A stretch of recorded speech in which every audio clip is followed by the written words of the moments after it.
Ladies and gentlemen, welcome to Dev Diary. Today we're returning to our Plants vs Zombies Cross Vampire Survivors mashup. Now last time we continued adding and modifying features, including the addition of the arc weapons like the melon pult. And because our list of plants continues to grow, changes to the menuing system were also made to improve functionality. Generally speaking, it was one more cautious step forward, and cautious we remain with today's session. So while on the subject of pults, let's talk about the kernel pult, which is capable of firing one of two projectile types, a kernel or a stick of butter. Now the kernel isn't anything special, using the same similar arc style as the melon, only without the splash damage at the end. However, the butter was a bit more complicated. Enemies hit with this new projectile would trigger a brand new function, and this new function gives our target enemy a temporary status effect. In case of the butter, it's the stun effect. This triggers the enemy's newly added stun timer, which also sets said enemy's movement speed to 0. And once the stun timer has run its course, the enemy returns to normal.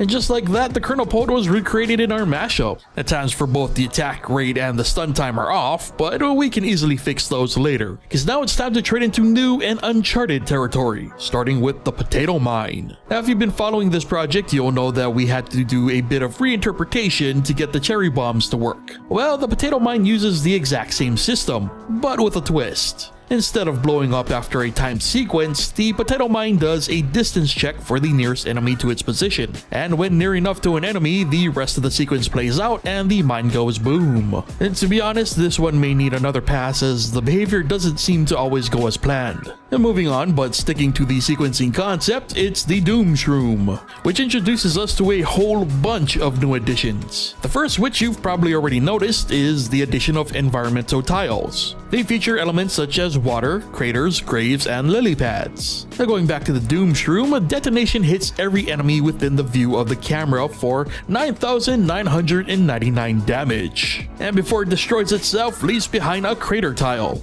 Now I'm convinced that with this amount of power, the crater should be much larger, which I've already coded in, but for the time being, we'll keep it to a single crater. Also, thinking out loud, it would probably make for a great mix if the Doom Shroom worked kinda like the pentagram from Vampire Survivors, and could potentially destroy more than just enemies. We'll have to test that in a future episode.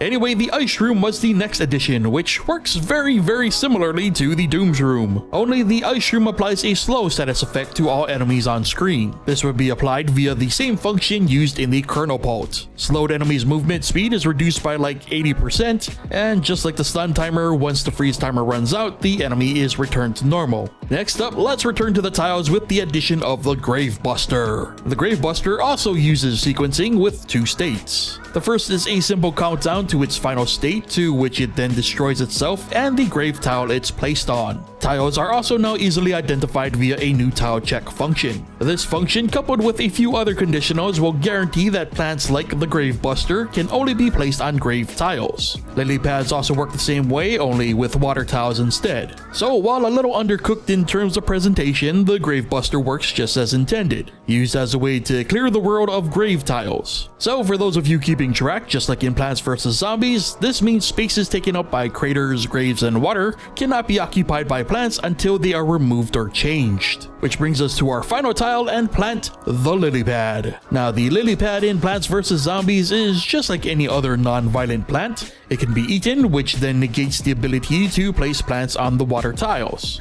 But for our project, lily pads act very similarly to Gravebusters. When placed, they will permanently change a water tile to a lily pad tile. Then they delete themselves. And the reason for this change is pretty simple. Micromanaging lily pads on top of the general chaos going on would likely ruin the experience. You know, what works in Plants vs Zombies isn't necessarily going to always work in our mashup. It's also a prime example of what I've been talking about over the past few episodes. And finding a balance that mixes both games is going to evolve mechanics and features in hopefully fun and useful ways. But together takes time and brain power, which is tough. However, the more I work on this, the more I can see what the final vision should be. And though a lot could go wrong, I'm definitely confident in the direction we're headed. But that's just my opinion. I'd love to hear what you think of these additions and changes. So be sure to leave your thoughts in the comment section. Also be sure to leave a like if you enjoyed today's Dev Diary, subscribe if you're new to the channel, and make sure to turn on notifications so you never miss a new episode. And if you enjoy my content and would like to support it further, I'm also now on Patreon, link can be found found in the description below. But with that said, thank you so much for watching, and I'll see you guys next time.